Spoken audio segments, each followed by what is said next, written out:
ورحمۃ اللہ وبرکاتہ۔ درود پاک پڑھیں۔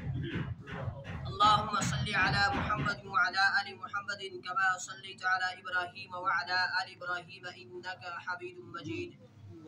اللہم بارک علی محمد وعلی آل محمد کما بارکت علی ابراہیم وعلی آل ابراہیم انک حمید مجید۔ اللہم صلی علی محمد وعلی آل محمد کما صلیت علی ابراہیم وعلی آل ابراہیم انک حمید مجید۔ اللہم بارک علی محمد وعلی آل محمد کما بارکت علی ابراہیم وعلی آل ابراہیم انک حمید مجید۔ الحمدللہ رب العالمین والصلاة والسلام علی سید الانبیاء والمرسلین وعلی آلہ واصحابہ اجمعین، اما بعد۔ ارسلہ بالحق بشیرا ونذیرا وداعیا الی اللہ بإذنہ وسراجا منیرا۔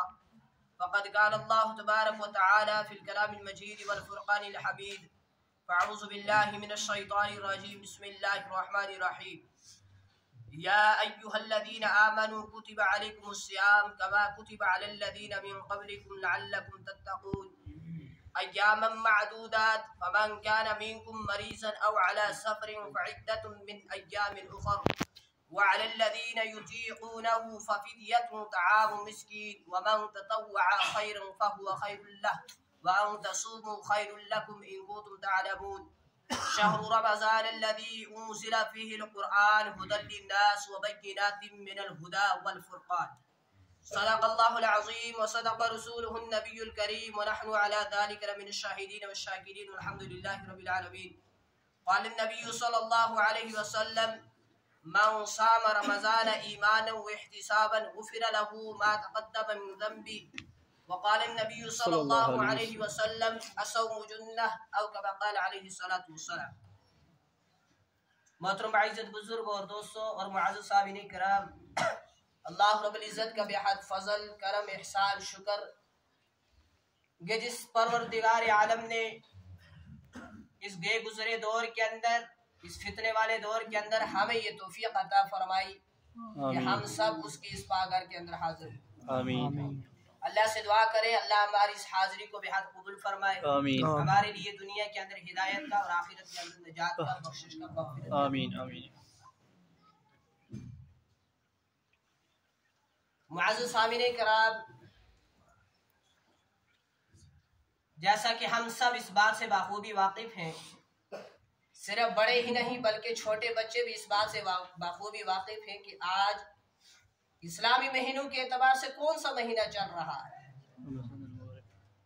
مجھے لگتا ہے کہنے کی ضرورت نہیں ہے۔ تو خیر، اللہ رب العزت کے احسان ہے کہ اللہ رب العزت نے ہمیں ماہ صیام عطا فرمایا، یعنی رمضان المبارک۔ اور اللہ کا یہ بھی بڑا احسان ہے کہ اللہ نے ماہ صیام اس حال کے اندر ہمیں عطا فرمایا کہ ہمارے ہوش و حواس درست ہے، جسمانی اعتبار سے بھی ہم طاقت والے ہیں، صحت مند ہیں، ہم اس قابل ہیں انشاءاللہ کہ ہم رمضان المبارک کا اچھے طریقے سے استقبال کر سکیں، انشاءاللہ کریں گے بھی انشاءاللہ۔ یہ جو مہینہ چل رہا ہے یہ بڑا ہی بابرکت مہینہ ہے، بڑی رحمتوں والا مہینہ ہے، بڑی ہی عظمتوں والا مہینہ ہے۔ اس مہینے کے روزے اہل اسلام پر فرض کیے گئے ہیں۔ رمضان المبارک ہی کی یکم تاریخ کو جنت کے سارے دروازے کھول دیے جاتے ہیں۔ رمضان المبارک ہی کے اندر قرآن مجید کا نازل کیا گیا۔ رمضان المبارک ہی کی اندر حضرت موسیٰ علیہ السلام کے اوپر تورات نازل کی گئی۔ رمضان المبارک ہی کے اندر عیسیٰ علیہ السلام پر انجیل نازل ہوئی۔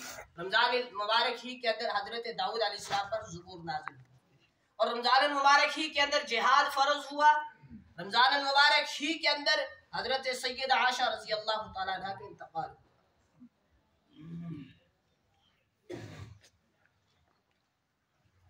بظاہر ہمیں رمضان المبارک کے اندر اور باقی مہینوں کے اندر کچھ فرق نظر نہیں آتا۔ ہم سوچتے ہیں جیسے رمضان المبارک کی صبح و شام ہے، دن رات ہے، ویسے ہی باقی 11 مہینوں کے بھی صبح و شام ہے، دن رات ہے۔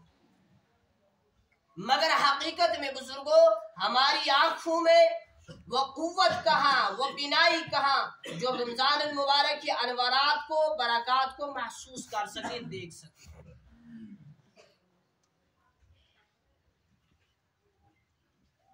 حالانکہ اللہ کے نبی جناب رسول اکرم صلی اللہ علیہ وسلم جو بالغ نظر تھے اور آپ کا احساس امت کے مقابلے میں حد درجے بڑا ہوا تھا، آپ صلی اللہ علیہ وسلم رمضان المبارک سے پہلے 2 مہینے ہی رمضان المبارک کا شدت کے ساتھ انتظار فرماتے تھے۔ جب آپ علیہ السلام رجب کا چاند دیکھتے دعا پڑھتے، اللہم بارک لنا فی رجب و شعبان وبلغنا رمضان، یا اللہ ہمیں رجب میں، شعبان میں برکت عطا فرما اور ہمیں رمضان کا مبارک مہینہ نصیب فرما۔ بزرگوں، یہ آپ صلی اللہ علیہ وسلم کی صرف دعا ہی نہیں تھی، بلکہ عملی طور پر بھی آپ صلی اللہ علیہ وسلم کا عمل ملتا ہے۔ عملی طور پر بھی آپ علیہ السلام اس کا ثبوت دیتے تھے۔ حضرت عمہ عائشہ رضی اللہ تعالی عنہ فرماتی ہیں کہ آپ صلی اللہ علیہ وسلم اتنے روزے رکھتے تھے، ایسا محسوس ہوتا تھا کہ اب کبھی توڑیں گے نہیں۔ اور جب رمضان آ جاتا تو آپ صلی اللہ علیہ وسلم کی طبیعت کے لیے جیسے موسم بہار آ جاتا۔ حضرت انس رضی اللہ تعالیٰ عنہ فرماتے ہیں، ان سے روایت ہے کہ اللہ کے نبی علیہ السلام کا مبارک فرمان ہے، شعبان المعظم کی فضیلت باقی مہینوں پر ایسی ہے جیسے میری فضیلت تمام انبیاء علیہ السلام، اور رمضان المبارک کی فضیلت باقی مہینوں پر ایسی ہے جیسے اللہ کی فضیلت تمام کائنات پر۔ حضرت ابو ہریرہ رضی اللہ تعالیٰ عنہ روایت کرتے ہیں کہ اللہ کے نبی علیہ السلام نے ارشاد فرمایا، رمضان المبارک کے اندر جنت کے دروازے کھول دیے جاتے ہیں، جہنم کے دروازے بند کر دیے جاتے ہیں، شیطان سرکش کو قید کر دیا جاتا ہے، اسے بیڑیاں ڈال دی جاتی ہیں۔ جنت کے کتنے دروازے ہیں بزرگوں؟ 8۔ جہنم کے کتنے دروازے ہیں؟ 7۔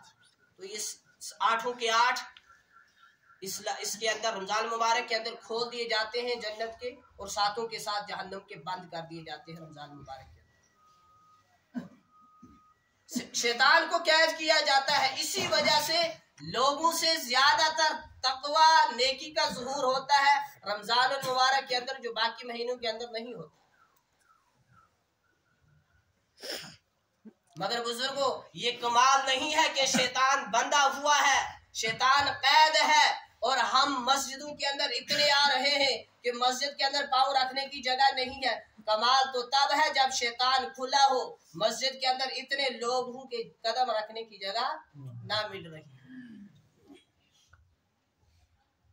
کمال تو یہ نہیں ہے رمضان کے اندر شیطان قید ہو چکا ہے، ہم نے جھوٹ بولنا چھوڑ دیا۔ کمال تو یہ ہے جب شیطان کھلا ہے، ہم نے جھوٹ بولنا چھوڑ دیا۔ رمضان المبارک کے اندر ہم اپنے لیے وہ چیزیں حرام کر لیتے ہیں جو حلال ہوا کرتی تھی۔ پانی حلال تھا، حرام حلال تھا، ہم اس لیے نہیں پیتے، میرا اللہ مجھے دیکھ رہا ہے۔ تو غیر رمضان کے اندر بھی اسی چیز کی پریکٹس ہے کہ تم شراب چھوڑ دو کہ تمہارا اللہ تمہیں اس وقت بھی دیکھ رہا ہے۔ وہ صرف رمضان ہی کے اندر نہیں دیکھتا، وہ ہر سال ہر مہینے 24 گھنٹے بندوں کو دیکھ رہا ہے۔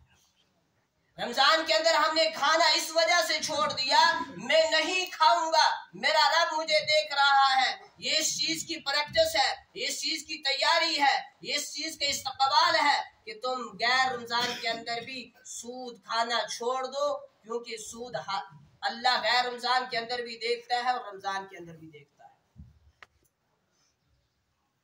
یہ اس چیز کی تیاری ہے کہ تم نے رمضان کے اندر ان چیزوں کو چھوڑ دیا اس وجہ سے میرا اللہ مجھے دیکھ رہا ہے۔ تم نے غیر رمضان کے اندر بھی ان چیزوں کو چھوڑنا ہے کہ تمہارا اللہ غیر رمضان میں بھی تمہیں دیکھ رہا ہے۔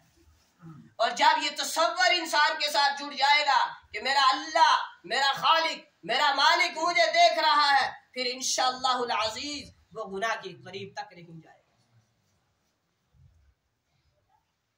نبی علیہ السلام کا مبارک فرمان ہے کہ رمضان المبارک کے اندر ابن آدم کے عمل کو 10 گنا سے 100 گنا تک بڑھا دیا جاتا ہے۔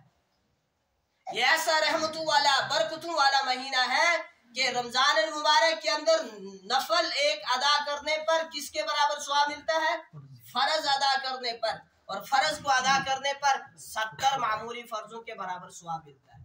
یعنی جو رمضان کے اندر ایک نفل ادا کرتا ہے وہ ایسا ہے جیسے اس نے غیر رمضان کے اندر فرض ادا کیا، اور جو رمضان کے اندر فرض ادا کرتا ہے وہ ایسا ہے جیسے اس نے غیر رمضان کے اندر معمولی 70 فرض ادا کیا۔ دیکھیں بزرگوں، ہر ایک عبادت کا اپنے اپنے طور پر مقام ہے، مرتبہ ہے، رتبہ ہے۔ نماز اہم ترین عبادت ہے جس کو دین کا ستون کہا گیا۔ حج مالی عبادت ہے، اس کو کرنے کے بعد انسان کے گناہ دھل جاتے ہیں۔ زکوٰۃ، حج کرنے کے بعد انسان کے گناہ دھل جاتے ہیں، اور زکوٰۃ جو ہے وہ مالی عبادت ہے، اس کا ثواب، اس کا اجر بھی کچھ کم نہیں ہے۔ لیکن ان ساری عبادات کا تعلق ظاہر سے ہے، باطن سے نہیں ہے۔ ایک بندہ نماز پڑھ رہا ہے، آپ اس کو دیکھ رہے ہیں، یہ ظاہر سی بات ہے، یہ ظاہر ہے۔ ایک بندہ زکوٰۃ ادا کر رہا ہے، ہو سکتا ہے آپ کو پتہ چل جائے اس نے زکوٰۃ کی۔ ایک بندہ حج پر گیا ہوا ہے، آپ کو پتہ ہے ہمارے گاؤں سے کون حج پر گیا ہے، لیکن ایک بندے نے روزہ رکھا ہے، اس کا آپ کو پتہ ہو سکتا ہے یہ جمعہ سے پہلے کھا کر آیا ہوں، ہو سکتا ہے میں کھا کر آیا ہوں، مت پتہ ہے، کیونکہ یہ باطنی عبادت ہے، اس کا تعلق باطن سے ہے، ظاہر سے اس کا تعلق۔ تو ساری عبادات کا تعلق ظاہر سے ہے، روزہ فقط ایسی عبادت ہے جس کا تعلق باطن سے ہے۔ روزہ ایسی عبادت ہے جس کا تعلق بندے کے اور خالق کے درمیان ہے۔ اللہ پاک ارشاد فرماتے ہیں، الصوم لی وانا اجزا بی، روزہ میرے لیے ہے، اس کا بدلہ بھی میں خود دوں گا۔ دوسری جگہ فرمایا الصوم لی وانا اجزا بی، روزہ میرے لیے ہے، اس کا بدلہ میں خود ہوں۔ تو بزرگوں، یہ سب سے سعادت مندی کی بات ہے، یہ خوش نصیبی کی بات ہے کہ اللہ مل جائے۔ جسے اللہ مل جاتا ہے اسے ہر چیز مل جاتی ہے۔ جو اللہ کو کھو بیٹھتا ہے وہ سب کچھ پاتے ہوئے بھی اس نے سب کچھ کھو دیا۔ محمود غزنوی کا مشہور واقعہ ہے کہ اس نے ایک مرتبہ اپنے جو خدام تھے، نوکر تھے، ان کے سامنے کیا کیا، جوہرات، موتی جو تھے ان کو ڈالا، بکھیر دیا، اور اس کے بعد گھوڑے کے اوپر سوار ہوا اور چلا گیا، اور یہ کہہ کر چلا گیا کہ جس کو موتی زیورات چاہیے، زیورات وغیرہ چاہیے تو وہ اٹھا لے۔ گھوڑے کے اوپر سوار ہوا، موتی ڈالے پیچھے اور چلا گیا۔ کچھ دور جانے کے بعد دیکھتا ہے اس کے غلام اس کے پیچھے گھوڑے کے اوپر سوار آ رہا ہے، جس کا نام ایاز ہے۔ بادشاہ سلامت نے پوچھا، اس نے ایاز محمود نے پوچھا، غزنوی نے پوچھا کہ ایاز تمہیں موتیوں کی ضرورت نہیں ہے؟ تو ایاز کہنے لگا، حضور جن کو موتیوں کی ضرورت ہے وہ موتیوں کے اوپر حملہ آور ہیں، یعنی جن کو ضرورت ہے وہ اس وقت چون رہے ہیں، بوریاں مار رہے ہیں، تمہیں اس کی طلب نہیں، تمہیں ضرورت نہیں۔ کہا مجھے موتیوں کی طلب نہیں، موتیوں والے کی طلب ہے، مجھے آپ کی طلب ہے، اگر آپ مجھے مل گئے تو موتی میرے ہوگے۔ اسی طریقے سے اللہ جسے مل گیا، دنیا کی آخرت کی ہر نعمت اسے مل گئی، جنت کی ساری نعمتیں اسے مل گئی، اسے جہنم سے چھٹکارا مل گیا۔ لیکن جسے اللہ نہ ملا اسے کچھ نہ ملا۔ اس لیے اگر آپ کو اختیار دیا جائے دنیا کو راضی کرو یا رب کو راضی کرو، کس کو کرو گے؟ اللہ۔ کہتے تو ہم ہیں اللہ کو کریں گے، مگر کرتے نہیں ہیں۔ ہم کہتے ہیں جی میں چہارم اس وجہ سے دوں گا میرا ہمسایہ ناراض نہ ہو جائے، جی میں اس لیے اس کے جنازے کے اوپر تشریف لے جاؤں گا کیونکہ میرے گھر کے اندر میت ہوئی تھی تو اس کا گھر کا بھی کوئی آیا تھا، اگر میں نہیں گیا تو وہ ناراض ہو جائے گا۔ ہم کہتے تو ہیں زبان سے اللہ کو کریں گے راضی، مگر بزرگوں عمل کے اعتبار سے راضی نہیں کرتے۔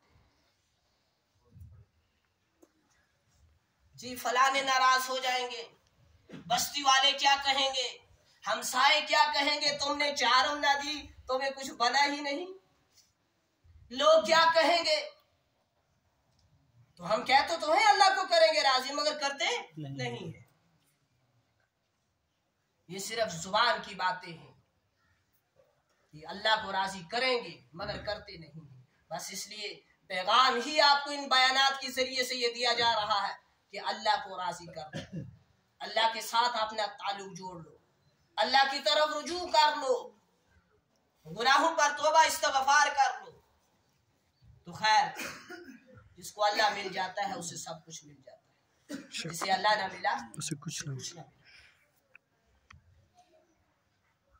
صالحین جو تھے, صالحین یہ 6 مہینے پہلے ہی رمضان المبارک کے آنے کے لیے دعائیں کیا کرتے تھے. 6 مہینے پہلے. اور جب رمضان المبارک پا لیتے, اچھے طریقے سے عبادت کے اندر وقت گزار لیتے, تو اس کے بعد جو مہینے بچ جاتے ان مہینوں کے اندر قبولیت کے لیے دعا مانگا کرتے تھے. اتنا اہتمام تھا ان لوگوں کے یہاں رمضان المبارک کا.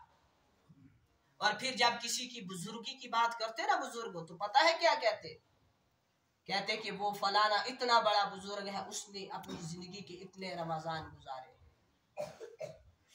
حضرت علی رضی اللہ تعالی عنہ کا فرمان ہے, فرمایا کرتے تھے اگر اللہ نے امت محمدیہ کو عذاب دینا ہوتا تو اللہ امت کو نہ رمضان المبارک دیتا, نہ ہی قرآن مجید کے اندر سورہ اخلاص یعنی قل هو اللہ احد دیتا. تو ایک اسے قل هو اللہ احد ملی اور ایک اس امت کو رمضان المبارک ملا. اب اس سے معلوم ہو گیا کہ اللہ نے امت محمدیہ کو عذاب دینے کا ارادہ ہی نہیں رکھا. عجیب بات لکھی ہے ہمارے بزرگوں نے کتاب کے اندر. یعقوب علیہ السلام کی کتنے بیٹے تھے؟ 12. کتنے تھے بزرگوں؟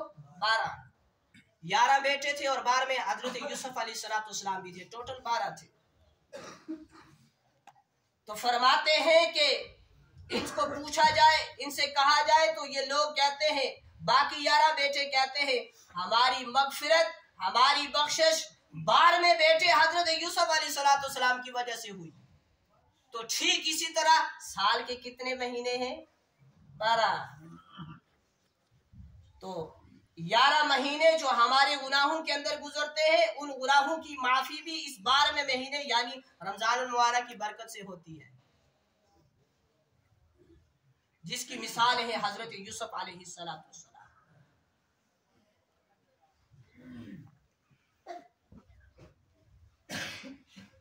لکھا ہے کتاب کے اندر ایک مجوسی شخص تھا, مجوسی مسلمانوں کے شہر کے اندر رہا کرتا تھا. مسلمانوں کا رمضان چل رہا تھا جیسے آج چل رہا ہے.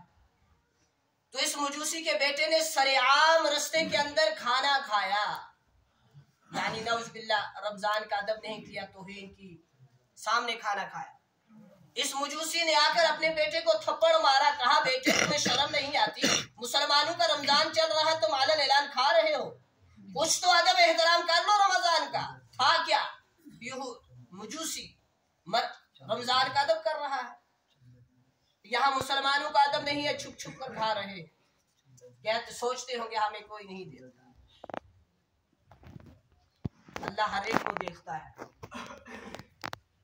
اگر ہم سارے لوگ نا جتنے بستے ہیں دنیا کے اندر, یا اس سے پہلے کے بھی, ایک میدان کے اندر جمع ہو جائے, اس کے بعد اپنے رب کو پکارے, تو بزرگوں ایسا نہیں ہے اللہ میری آواز سننے کے بعد آپ سے غافل ہو جائے گا, یا آپ کی سننے کے بعد مجھ سے غافل ہو جائے گا. اللہ برابر ہم سب کی آواز سن رہا ہوتا ہے. ایسا نہیں ہے عربی کا بولنا اجمی سے اسے غافل کر دے, اجمی کا بولنا عربی سے غافل کر دے. ایسا ہرگز نہیں ہے, وہ سب کو برابر سن رہا ہے اور دیکھ رہا ہے. اگر رات کے اندر تہجد پڑھنے والے کو, تہجد پڑھنے والی کو دیکھ رہا ہے, تو رات کے اندر فحش چیزیں دیکھنے والے کو بھی دیکھ رہا ہے.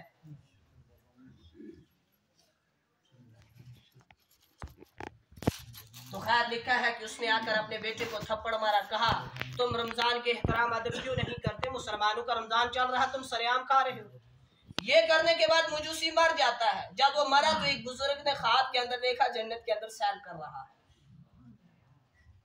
اس بزرگ نے پوچھا تم تو مرے تھے مجوسی, جنت کے اندر جانے کے لیے کیا شرط ہے؟ ایمان. تم تو مجوسی مرے تھے, تم جنت کے اندر کیسے پہنچ گئے؟ کہا کہ میرے بیٹے نے رمضان المبارک کے اندر مسلمانوں کا رمضان چل رہا تھا، سیام کھانا کھایا تھا، میں نے اسے تھپڑ مار کر کہا تھا کہ بیٹے رمضان کا ادب کرو، احترام کرو۔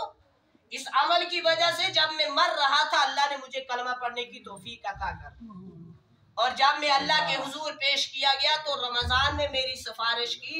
رمضان اللہ سے کہنے لگا یا اللہ اس بندے نے میرا ادب کیا تھا، میرا احترام کیا تھا، لہٰذا اب تو اس پر مہربانی فرما، اس پر رحم فرما۔ تو اللہ نے مجھے معاف کر۔ بزرگوں ذرا غور کرو، عقل کے گھوڑے دوڑاؤ اس چیز کے اوپر کہ اگر ایک مجوسی رمضان کا ادب احترام کرتا ہے تو اس کی وجہ سے کلمہ بھی نصیب ہو جاتا ہے اور جنت کا فیصلہ بھی ہو جاتا ہے۔ اگر مسلمان اس کا ادب احترام کرے گا تو اللہ اسے کیا کچھ عطا کرے گا۔ اچھی چیزوں کی طرح ہماری سوچ بہت کم جایا کرتی ہے، اس کے اوپر ریسرچ ہمارا بہت کم ہوتا ہے، لیکن بے فضول باتوں کے اوپر ہماری سوچ فوراً پہنچ جاتی ہے، جی میرا خیال ہے یہاں یہ ہونا چاہیے تھا۔ حضرت ابو ہریرہ رضی اللہ تعالیٰ عنہ کی ایک روایت ہے کہ نبی علیہ الصلوۃ والسلام نے ارشاد فرمایا میری امت کو رمضان المبارک کے اندر 5 چیزیں خاص طور پر دی گئی ہیں جو پہلی امتوں کو نہیں دی گئی۔ پہلی چیز ان کے منہ کی بو، یعنی جب روزہ رکھنے کے بعد بھوکا پیٹ ہونے کے بعد معدے سے جو بو آتی ہے، منہ سے جو آتی ہے، وہ بو اللہ کے یہاں مشک زیادہ پسندیدہ ہے۔ دوسری چیز اللہ کے فرشتے روزے داروں کے لیے دعا کرتے ہیں اور افطار کے وقت تک کرتے رہتے ہیں۔ تیسری چیز سرکش شیاطین کو قید کر دیا جاتا ہے تاکہ وہ روزے داروں کے روزوں کو خراب نہ کرے۔ اور چوتھی چیز جنت ہر روز ان کے لیے سجائی جاتی ہے۔ اور 5ویں چیز رمضان کی آخری شب ان لوگوں کی مغفرت کر دی جاتی ہے۔ تو صحابہ نے پوچھا کیا یہ آخری شب شب قدر ہے؟ فرمایا نہیں، جب مزدور اچھی طریقے سے مزدوری پوری کرتا ہے تو اس کو فوراً بعد مزدوری دی جاتی ہے۔ حضرت صلی اللہ علیہ وسلم ہی کا فرمان ہے جس نے رمضان مبارک کا ایک روزہ بغیر کسی شرعی عذر کے چھوڑ دیا، پھر غیر رمضان کے اندر ساری زندگی روزے رکھتا رہا، مگر اس رمضان کے ایک روزے کا بدلہ نہیں ہو سکتا۔ حضرت ابو عبیدہ رضی اللہ تعالیٰ عنہ کی روایت ہے، نبی علیہ السلام نے فرمایا روزہ انسان کے لیے ڈھال ہے، جیسے ڈھال سے انسان اپنی حفاظت کرتا ہے، تیر تلوار اس کو روکتا ہے، اسی طریقے سے شیطان سے بھی، شیطان مردود سے بھی، شیطان دشمن سے بھی اس کی حفاظت ہوتی ہے۔ مگر روزہ کب تک ڈھال ہے؟ جب تک اس کو پھاڑ نہ دیا جائے۔ یہ پھٹتا کیسے ہے؟ غیبت سے، چغلخوری سے، ناجائز کام کرنے سے، پھر روزہ پھٹ جاتا ہے۔ نبی علیہ السلام کا فرمان ہے کہ بعض روزے داروں کو بھوکا پیاسا رہنے کے سوا کچھ حاصل نہیں ہوتا۔ وہ کون سے لوگ ہیں؟ جو منہ کا روزہ رکھ لیتے ہیں، آنکھیں ان کی غلط دیکھتی ہے، کان ان کے غلط سنتے ہیں، زبان ان کی غلط بکواس کرتی ہے، دل ان کا غلط سوچتا ہے، دماغ ان کا غلط سوچتا ہے، مگر منہ کا انہوں نے روزہ رکھا ہے، ہم کھاتے بھی نہیں ہیں، پیتے بھی نہیں ہیں، باقی سارے کام کرتے ہیں۔ تو ایسے لوگوں کو بھوکا پیاسا رہنے کے سوا کچھ حاصل نہیں ہوتا۔ ہم نے سوچا صرف منہ ہی کا روزہ ہے، منہ کا روزہ نہیں ہے، آنکھوں کا بھی روزہ ہے، کانوں کا بھی روزہ ہے، زبان کا بھی روزہ ہے، ہاتھوں کا بھی روزہ ہے، پاؤں کا بھی روزہ ہے۔ آنکھیں غلط نہ دیکھے، کان غلط نہ سنے، زبان غلط نہ بولے، قدم غلط رستوں پر نہ چلے، ہاتھ غلط چیز نہ پکڑے۔ یہ ساری چیزوں سے جب ہم اپنی حفاظت کریں گے تب جا کر ہمیں روزے کا مقصد حاصل ہوگا۔ تو اللہ پاک ارشاد فرماتے ہیں دوسرے پارے کے اندر، سورہ بقرہ کے اندر، یا ایھا الذین آمنوا کتب علیکم الصیام، اے ایمان والو، میں کہا کرتا ہوں یہ کتنے بڑے شرف کی بات ہے، کتنے بڑی عزت کی بات ہے کہ اللہ رب العزت نے اپنے ایمان والے بندوں سے قرآن مجید کے اندر 611 پیج کے اندر اللہ رب العزت نے اپنے ایمان والے بندوں سے براہ راست بات کی ہے۔ یا ایھا الذین آمنوا، صرف یہ نہیں کہا یا ایھا المسلمان، یا ایھا المسلم، یا ایھا المومن، نہیں، یا ایھا الذین آمنوا، اے ایمان والو۔ اس کے اندر وہ مٹھاس ہے، وہ پیار ہے جسے ہم شاید محسوس نہیں کر سکتے۔ یا ایھا الذین آمنوا کتب علیکم الصیام، اے ایمان والو آپ پر روزے فرض کیے گئے ہیں۔ کیسے فرض کیے گئے؟